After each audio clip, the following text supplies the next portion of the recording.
Guys अब ढुक्क अब निजगढमा पनि निजगढ ताल बन्ने भइहाल्यो।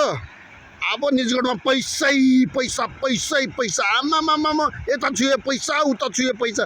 लु अब के गर्ने? निजगढबाट यत्र त्यत्र छरेर बस्नुभएका सम्पूर्ण व्यापारी वृन्दहरू ल आफ्नो बुद्धि प्रयोग गरेर आफ्नो अर्थ प्रयोग गरेर ल आउनुहोस् निजगढमा यस तालको वरिपरि होइन। जसले जे जानेको छ त्यो सबै खोलेर निजगढलाई पैसामुखी बनाउनु पर्छ ल। राम राम राम राम राम राम पैसै पैसा। के खोल्ने तपाईँ? घाँटीभरि क्यामेरा झुन्डाएर टक्क फोटोको 20 भिडियोको 50 गर्ने कि होइन?